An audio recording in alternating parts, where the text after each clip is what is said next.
Olá, sou o professor Lucas Pimenta, da Psicultura Igarapé, e junto com o professor Alexandre Bem-vindo, ensinamos as pessoas a criarem peixe de forma lucrativa e com produtividade.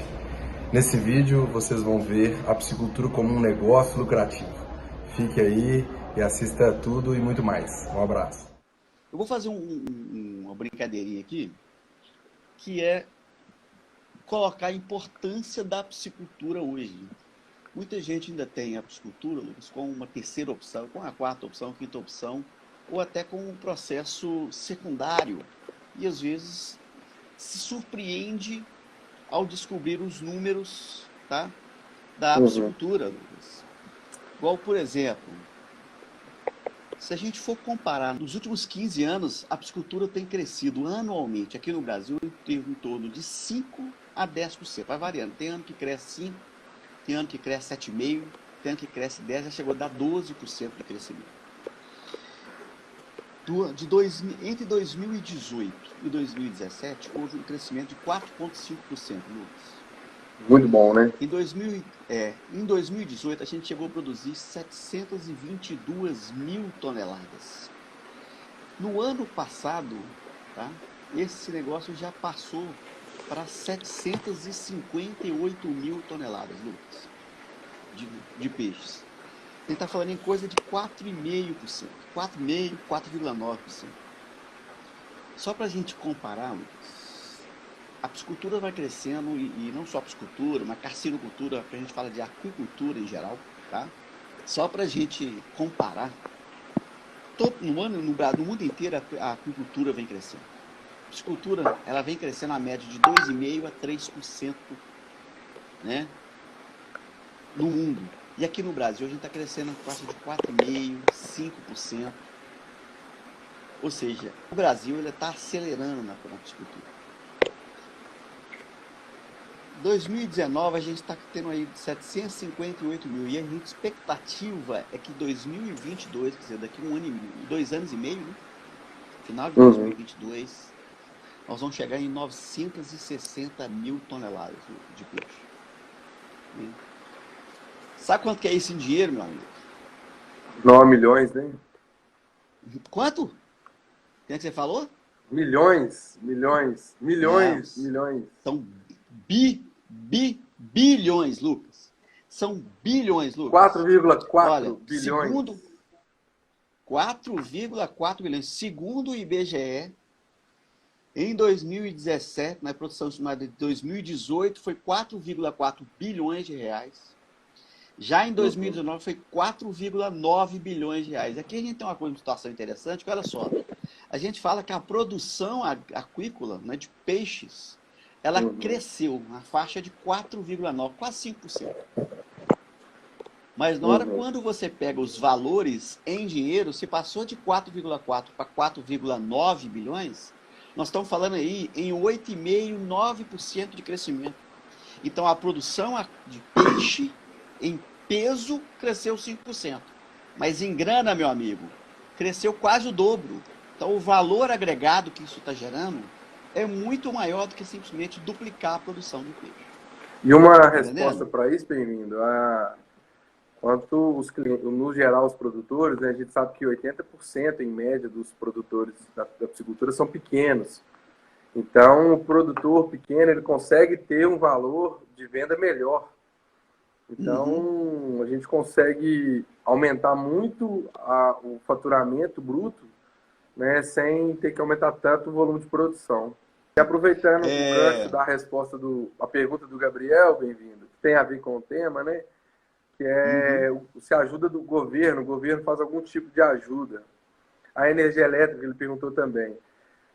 O custo de energia elétrica à noite é mais barato e você consegue aqui em Minas, né, na CEMIG, um uso para piscicultura, eles dão um desconto. Não sei como está agora, mas há poucos meses atrás conseguia. E o incentivo do governo... Perdão, Lucas. É o mesmo desconto para o irrigante, tá? É o mesmo desconto então, para o irrigante.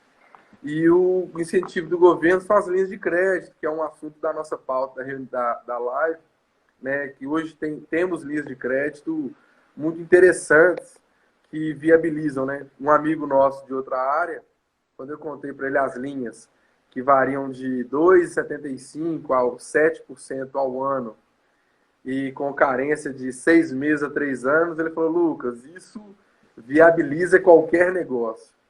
Então, o governo, as taxas subsidiadas, né, do agro, a piscicultura hoje está entre as melhores taxas para a piscicultura. Então, eu acho que esse talvez seria o maior incentivo para a produção. Ô, Morão, você pode vender sem nenhum registro? Morão, nada você pode vender sem nenhum registro. Algum registro você precisa. Não existe nada que você possa vender. É claro que o pequeno produtor, você vai lá, o cara vai lá na fazenda, lá vende lá um ovo, vende um queijo. Isso é comum, a gente sabe que isso acontece. Agora, se você precisar, por exemplo, transportar, tá? Se precisar transportar do seu sítio, da sua fazenda, para um comércio, uma cidade próxima ou fora de longe, e se você não tiver uma GTA, né, você corre o risco de perder sua produção. Bem-vindo. Esse cuidado, né? Um diferencial nosso é que a gente está próximo dos clientes, né, dos nossos seguidores, etc. A dúvida é o seguinte: vale a pena investir em peixe ou não? Tá? E essa questão, aí o Morão falou do sistema, e essa questão do sistema, ela é importante na questão do negócio, né, Lucas?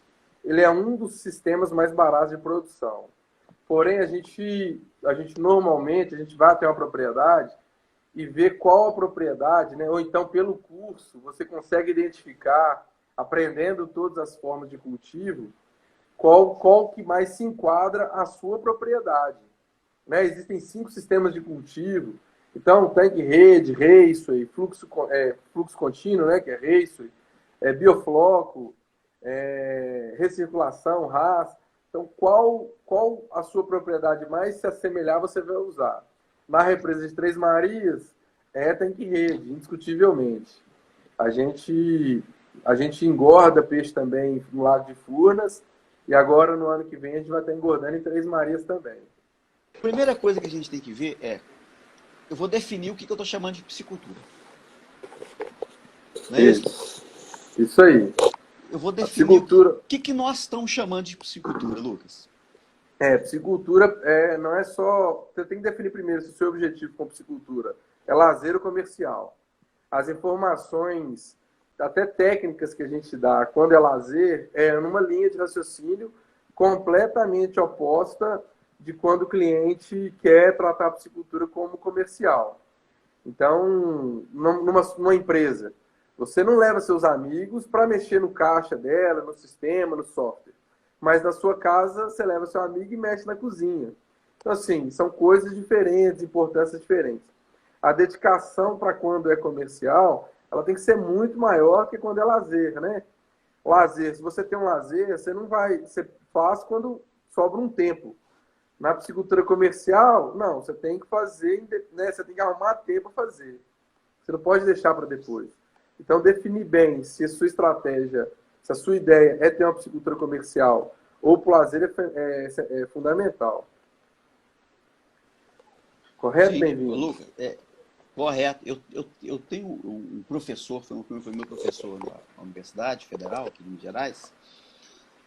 Ele tinha umas frases muito interessantes, acabou capturando uma dessas frases, né, e utiliza muito. E ele falava um negócio interessantíssimo. Ele falava o seguinte: soltar galinha no quintal não é avicultura, ter porco no chiqueiro não é suinocultura, e você ter um tanque, um viveiro cheio de água e colocar peixe lá dentro também não é piscicultura. Pelo menos não piscicultura comercial. Se você quiser começar, meu amigo, começa correto. Então, primeira coisa, você tem que dominar as coisas. Então, primeiro que você vai começar a fazer, estude o que você está falando. Né? Aí, alguém nos falou aí se tem alguma espécie que dá mais lucro do que outras. Eu não sei, isso depende muito de cada mercado, né, Lucas? Tem até posso falar o nome aqui, né? Um rapaz do frigorífico Cerradão, que fez contato com a gente recentemente, ele tem uma demanda de alguns peixes, né, além da tilápia. Mas aí ele falou: Lucas, eu tenho dificuldade de arrumar esses peixes. Por quê? Porque são poucas pessoas que compram outras espécies, igual o cliente comentou aí de matrinchã e tal, falou, ó, a quantidade que eu compro é muito, muito, muito menor do que a tilápia. A tilápia hoje é o peixe mais vendido no Brasil. Mas se você está numa região, se você está na região e a região tem uma demanda de um peixe tipo tambacu, né, tem algum lugar tem algumas regiões que a curimba é muito apreciado, você vai avaliar esse custo de produção que provavelmente vai ser maior e o tempo maior também e colocar isso na ponta do lápis, né? Em geral, aqui na nossa região, Minas, São Paulo, Rio, a tilápia é o peixe mais comercializado, a margem de lucro ela é menor, mas o giro é mais rápido. Então, não adianta, sim, você vai ter um surubim que vai demorar 18 meses para sair, você vai vender o dobro do preço. Só que em 18 meses, você faz 3 vezes o giro da tilápia. Então, você tem 3 vezes lucro na tilápia e uma vez no surubim. Em 18 meses, como é animal, você tem o risco de produção de 18 meses, né? O Rômulo está falando aí da carpa capim. Carpa capim. Rômulo, confessar uma coisa para vocês. Nos nossos tanques de cultivo, todos a gente põe carpa capim, que é um peixe para dar manutenção no tanque, né? E quando a gente vai despescar lambari, por exemplo, e vem carpa capim no meio, meu amigo, sai até tapa para ver quem que vai comer a carpa capim. Eu, particularmente, está entre os peixes mais saborosos que eu acho. Então, mas assim, não é um mercado comum. São poucas pessoas que conhecem, sabem do sabor. Mas tem peixe hoje, tem até um dos nossos livros, né, Bem-vindo? Um cliente comentou, você passou um batonzinho na boca, diferenciou um pouquinho do vizinho, já está vendendo mais caro. Então, é difícil, se você tiver uma produção zootécnica correta, uma gestão como empresa, né? Fazendo as anotações de custo de produção, fazendo compra de ração direto de fábrica, dificilmente você terá prejuízo, porque é um mercado que não para de crescer. Obrigado, Romulo, pela mensagem aí. Isso, ótimo. E outra coisa que o Romulo falou, aproveitando essa mensagem do carpa capim, tilápia, é muito comum o pessoal ligar para ele assim, mas e traíra? Gente, uma coisa é espécie de pesca, outra coisa é espécie de piscicultura. Tá? São situações diferentes. Eu costumo dizer o seguinte, o Lucas falou que eu tenho um pouquinho de tempo, eu tenho 30 anos que a gente está trabalhando em piscicultura. Uma das coisas, todo lugar que eu vou tem um projeto escrito assim, vamos transformar o pescador em um piscicultor. Eu nunca vi, Lucas, um projeto transformar pescador em piscicultor dar certo. É incrível. Você sabe por quê, Lucas? Diga aí. Porque a pesca é extrativista. Então você vai lá, busca, o cara vai de manhã, ele vai de noite, ele não tem aquele compromisso. Ok? A piscicultura não. A piscicultura é zootecnia, é criação de animal. Você acredita, Lucas, que tem gente que me surpreende quando a gente fala que peixe é animal? Então, você tem horário para dar ração, você tem a quantidade certa de ração, não é só jogar ração. Você tem a análise de água que você falou que tem que fazer o tempo todo. Eu tenho que calcular a ração todo dia. Eu tenho que tratar do meu peixe. A piscicultura, ela faz isso. Então, eu tenho que estar dedicação a isso. E aí, não que eu vou tratar, eu tenho que ser o que você falou, você tem que fazer anotação zootécnica. Eu tenho que saber que no meu tanque 1 eu tenho 250 peixes. Esses 250 peixes estão pesando a média 350 gramas. Que ele entrou no dia tal e a minha expectativa de saída é no dia X. Então, Lucas, eu tenho que tratar a minha piscicultura como uma pequena empresa. Exatamente. Se eu não tratar, meu amigo, não, aí esse é que é o grande lance. O diferencial que a gente tem hoje, nós não só ensinar a criar, mas tem que fazer a gestão. O Morão está perguntando, o Morão continua perguntando, Morão, suas perguntas estão fantásticas. Vender vivo ou abatido? O Morão, o senhor, eu vou te falar, não. Depende, né? Quem vai? O que seu cliente quer? Assim, e outra coisa, às vezes, se o cliente for buscar, né, você pode dar essa opção. Quando você vai transportar a viva, você tem que ter um investimento um pouco maior de caixa de transporte, cilindro de oxigênio, etc. Abatido, também você tem que fazer, você também pode fazer transporte em caminhões termoquímicos, né? Os dois transportes você consegue terceirizar o transporte. O termoquímico é mais fácil você achar gente para transportar para você. Então, a batida, né?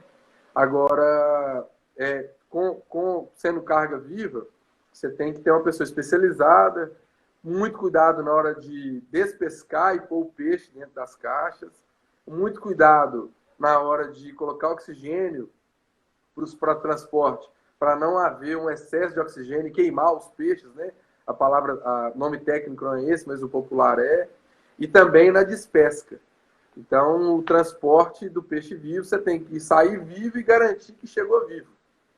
E uma dica, Mourão e a todos os amigos, é quando vocês forem vender peixe vivo, pergunte o local que vai ser colocado para não ter o risco, já aconteceu com a gente. Deixe o cliente comprar 1.000 quilos de peixe e aí não passar o tamanho, falar que já trabalha há muito tempo com peixe e tal. A gente chegar na propriedade e ver que o lago era muito pequeno e não daria para colocar. E a gente faz essa ressalva, ó, o local é apropriado e tal. E aí, infelizmente, ocorreu uma morte de uma parcela de peixe, mas a gente já avisou previamente. Então, os dois são possíveis, os dois são lucrativos, custos diferentes, mas o Bem-vindo fechou com chave de ouro. Ó, quem vai definir isso é o cliente. O pessoal perguntou qual é o tempo médio de produção do tambacu, né? Vai variar muita região, mas de 10 a 12 meses o tambacu ele está aí com 1,5 kg, 2 quilos, até 2,5 kg, né? Agora, vai de novo do cliente, gente. Uma vez nós estávamos colocando acho que não foi um contato nosso, ou foi uma postagem que nós fizemos na nossa página, não me lembro se foi no Facebook, aqui no Instagram mesmo, e que nós colocamos que essa vantagem que o tambaqui e o tambacura tem um peso comercial, né, Lucas, de 1,5 kg a 2. O cara lá em Roraima deu um pulo do tamanho de um monte. Ele falou, aqui, se você tiver peso de 3,5 kg, você nem passa na minha frente. Então, lá em Roraima, que ele tem, inclusive, a competição, né? Ó, tá chegando aí o pessoal da Hipergel, que o Lucas é representante, né? Um abraço, pessoal, das nosso parceiro. lonas de PAD, né? Olha só, lá em Roraima, que inclusive o pessoal tem uma competição muito grande com o peixe de pesca, o peixe nativo de pesca. Então, não dá para você trabalhar com peixe de menos de 3,5 kg, então talvez você vai precisar de 12 meses. Ah, mas lá é 10, aqui é 12? Né? O Túlio está querendo saber se ele começa a conversar com alevinos ou juvenis. Aí eu vou aproveitar. Você quer responder, Lucas? Ou você então, Túlio, fala um Túlio, pouquinho, depois eu vou responder. Beleza. Então, Túlio, ao juvenil você ganha o tempo de produção, mas dificilmente você vai conseguir comprar o juvenil o ano inteiro. É muito difícil, né? Você conseguir comprar o alevino juvenil o ano inteiro. O custo de fazer o alevino até juvenil, o custo é mais barato que você comprar. É óbvio que a pessoa que está te vendendo, ela tem que ter um lucro sobre a operação. Então, o que é o melhor? Mais uma vez, depende. Se você comprar juvenil, você consegue ter um ciclo, né, mais rápido e girar mais vezes. Mas você corre o risco de, às vezes, não ter o juvenil. E em alguns casos, a gente sugere você fazer o juvenil em outro local. A gente chama de sistema bifásico. Que aí você garante fornecimento, né? Você garante entrar com o alevinho, com o peixe juvenil no seu sistema de engorda. Lucas, eu vou aproveitar essa pergunta do Túlio e vou falar o seguinte, gente. Não existe esse negócio de que compensa mais. Você vai ter que... O seu projeto, você vai ter que montar um plano de negócio para você. O que você precisa fazer e o que você consegue fazer. Então, a gente costuma dizer, né, Lucas? Ah, mas meu vizinho aqui, ele cria de um jeito, eu quero criar igual a ele. Eu falei, você sabe se o jeito dele é o melhor para você? A gente fala que o seu projeto é único, gente. Então, você olha e fala, porque o cara ali fez um set de tanque de cimento, eu queria fazer igual a ele. Aí eu chego lá no seu sítio e descubro que você tem 2 hectares de um terreno super plano e que é fácil de trazer a água. Você vai criar tanque? Não, eu falei, vamos fazer um viveiro. Talvez seja melhor para você. Mas aí eu estou falando, mas eu quero girar mais rápido. Então nós vamos fazer a alevinagem num sistema de Bora. recirculação e a engorda no sistema de viveiro. Né? Ou seja, o seu plano de negócio, o seu plano zootécnico, ele tem que ser voltado para a sua realidade. E outra, meu Né, amigo, Lucas? fazer esse plano zootécnico, né, contratar um profissional, ou estudar e você mesmo fazer esse plano antes de começar. Porque o brasileiro está acostumado a trocar o pneu do carro com o carro andando. Né, gente? Sim, acho que já estamos no século XXI, adquirir conhecimento não é tão caro, tá fácil, né, chegar. Hoje vocês estão tendo uma live aí com o professor do FMG, então, assim, conhecimento absurdo sobre psicultura, vocês conseguem ter acesso, né, a nível de informação de qualidade. Então, acho que não vale a pena pagar para aprender. E vou, bem-vindo, unir duas perguntas aqui, dois comentários, para falar Sim. um pouco sobre o nosso tema.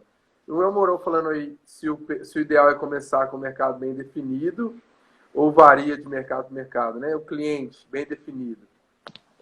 E o outro é o Gabriel, obrigado pela mensagem, viu, Gabriel? É nessa pandemia como está o mercado de psicultura e se ainda vem crescendo. Então vamos lá, gente. O mercado de psicultura continua crescendo. Se vocês buscarem aí, não para de crescer. Nos últimos 50 anos, o mercado de psicultura não para de crescer. E nos últimos 10, a curva é mais ascendente. Nunca houve uma estagnação no consumo de peixe no país. Então, mesmo nessa pandemia, não para de crescer. Eu sou prova viva disso. Eu produzo peixe, engordo peixe, e a nossa produção a gente vem escalonando, aumentando todo o ciclo de produção. Então, o diferencial nosso é esse. A gente não fala só porque a gente sabe na teoria. Embora o bem-vindo seja pós-doutor, eu estou fazendo doutorado, a gente conhece muito da teoria, né? Mas também a gente conhece muito da prática, porque a gente realiza ela, né? E sobre cliente, Mourão, tem um capítulo do nosso e-book, se você tiver oportunidade depois, que a gente fala, você tem que saber quem você é, se conhecer para ver qual mercado que você vai ter. Você tem que, vou fazer um paralelo para ficar fácil para todos. Se você tiver 5 pés de laranja, você não vai conseguir vender para o Ceasa. Você vai vender para sua família ali e amigos. Então, saber o seu volume de produção, você vai saber o mercado que você vai atingir. Em geral, quem faz abaixo de 5, abaixo de 10, 15 toneladas de peixe por mês é considerado pequeno produtor. Né? E o pequeno produtor vai estar vendendo no varejo ou pequenos mercados, que isso é ótimo, porque você vai estar tendo uma margem de lucro muito maior e diversificando, né? Minimizando o risco de prejuízo, porque você vai estar pulverizando, né? Os seus clientes. Então, se um Dá mais parar de trabalho, né, comprar, Lucas? dá mais Dá trabalho. mais trabalho, mas o retorno é Mas muito melhor. Mas a gente está falando toda hora, meu vindo. Piscicultura é uma empresa. E quem não quer ter uma empresa, quem não quer ter trabalho, quem não quer ganhar dinheiro, tem outras formas, né? Você vai aplicar em poupança, fazer aplicação em LCI, LCA, que aí você não vai ter trabalho. Porém, sua margem de lucro vai ser menor. Né? Às vezes ter menos trabalho aumenta o seu risco de prejuízo também. Você vender para um cliente só, se no outro mês ele não quiser, ou se o pagamento dele não vier, como é que vai ser feito? Então pulverizar é uma dica importante que a gente também faz. Sim, Perfeito? Lucas, essas orientações todas que a gente passa, quem acompanha os nossos canais, de vez em quando nós estamos fazendo várias postagens, aqui no Instagram, no Facebook. Nós também temos um canal de YouTube, né, que o pessoal conhece, né? E a gente vai colocando isso, mas a gente também dá essas orientações todas presencialmente. Assim. A gente vai no sítio das pessoas, né? Igual o Lucas falou, a gente já foi em São Paulo, em Minas Gerais a gente vai praticamente toda semana. Bahia a gente já foi. Bahia já foi, né? Até consulta online a gente já fez uma vez consulta online no Pará. Nós estamos fazendo uma consulta Verdade. agora no Japão. Nós estamos com uma consultoria no Japão. O pessoal está construindo uma piscicultura no Japão, né?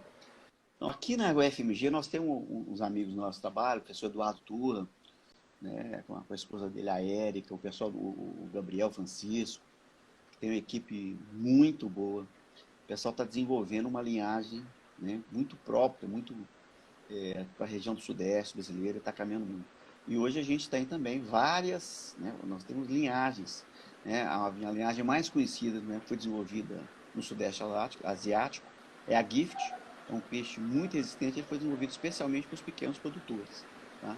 Especialmente por causa da sua resistência, então ele vem muito legal, né? E sobre melhoramento genético, tem gente que a gente sabe melhoramento genético, a tilápia elas vem se dando muito por cruzamentos, né? Um estudo de fazer através do gene, do DNA, eu ainda não conheço, porque isso envolve milhões de reais, né? Então, assim, isso é muito, eu trabalhei caro. com isso. Eu trabalhei com isso. Eu Mas trabalhei de com biologia molecular tilápia. Trabalhei muito com caro, biologia né, molecular tilápia. muito caro. Carinho, a gente trabalhou, eu, professora Daniela Cheminha, né? A gente teve um trabalho junto nisso, professora Daniela Cheminha da Escola Veterinária, né? Daqui da UFMG. Ela conseguiu rastrear 6 grupos de tilápias através de biologia molecular de DNA, né? E que a gente viu muito aqui, muito desses grupos de tilápia que a gente fala que ou é chitralada, ou é nilótica, ou é de egípcio, muitas dessas são muito misturadas, né? E aí, Lucas, a gente fala um pouquinho dessas metas e objetivos a partir disso aí. Você conhecer quem é que está te fornecendo, tá? Quem é que está te fornecendo o alevino, da qualidade do alevino, da qualidade da reversão do alevino, isso é importantíssimo. Porque às vezes o cara vai num lugar e fala assim, fulano lá está me vendendo, querendo me cobrar o bilhete da tilápia R$200, e eu sei quem é um sujeito que vende a 50. Falei, meu amigo, 50 primeiro não é nem revertido. Garanto para você que não é tilápia revertida. Milagre ninguém faz, né, bem-vindo? Ninguém Milagre faz. ninguém faz. Então, você tem que ver a qualidade disso aí. Tem que ter muito cuidado nesse processo. Você estava falando que a gente estava finalizando para encaminhar para a questão da regularização, né? Então, eu vou voltar a falar desde o início da regularização da atividade. Então, primeiro nós vamos lá. Se você é produtor rural, o cartão de produtor rural, o CAR, Cadastro Ambiental Rural, né? São documentos importantíssimos quando você vai pedir algum financiamento bancário. E também você não pode ter problemas ambientais, né, gente? Bem-vindo. Então, fala comigo. Tem gente que me pergunta se só o cartão de produtor rural é suficiente. Para comercialização, sim. Se você tiver o cartão de produtor rural, você pode vender seus peixes emitindo nota fiscal. E uma coisa que pouca gente sabe, se você é produtor rural, tem o cartão de produtor rural, na hora de emitir uma nota fiscal para um restaurante, um CNPJ qualquer, ou outra pessoa que também é produtor rural, sabe quanto você paga de imposto para isso, bem-vindo? Eu não sei nada disso, Lucas. Você não paga nada de imposto. É zero. Zero, zero, zero. Então, eu, Lucas, sou produtor rural. Em alguns momentos, eu vendo direto como produtor rural, emito nota fiscal de produtor rural. Aí, em alguns momentos, eu, Lucas, eu emito nota fiscal para a minha empresa, como eu estivesse vendendo para ela, e a empresa revende alguns produtos. Então, o cartão de produtor rural ele é simples de fazer. Você tem vários benefícios, né? Compra de carro, ração subsidiada, tanto para produção quanto para outras coisas. Você tem benefício em tirar o cartão de produtor rural.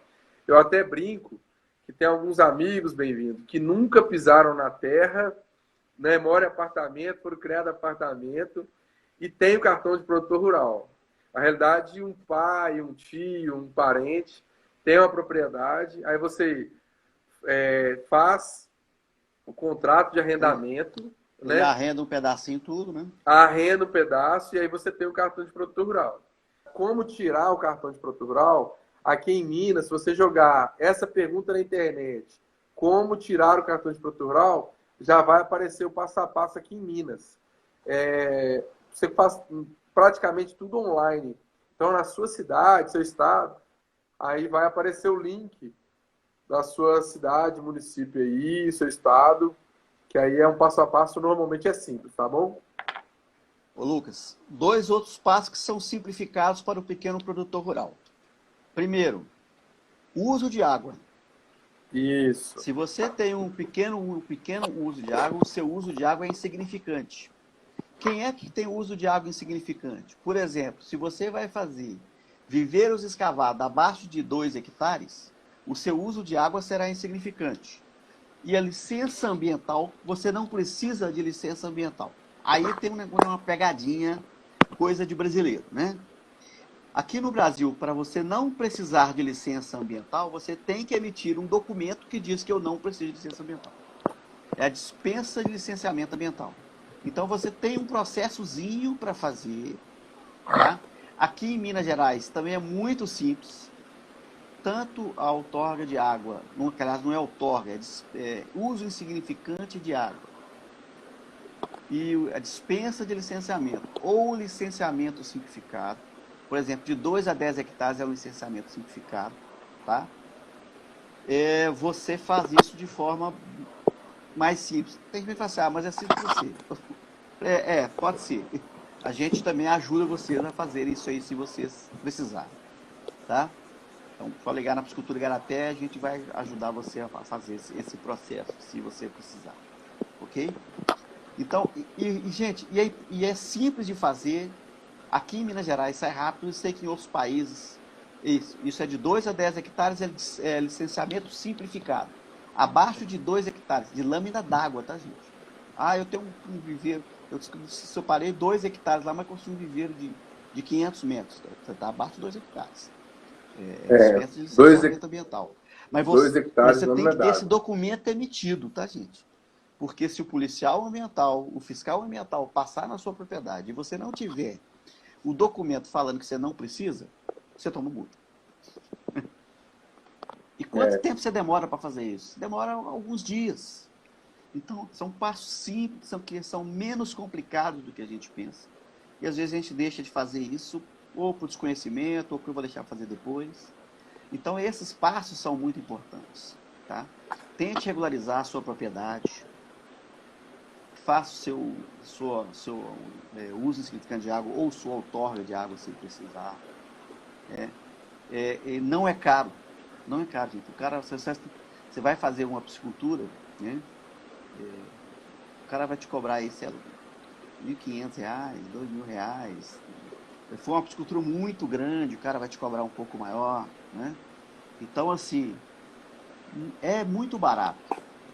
Isso geralmente, Lucas, consultoria para fazer isso, para fazer o planejamento do projeto, para acompanhar o projeto, para fazer o licenciamento ambiental.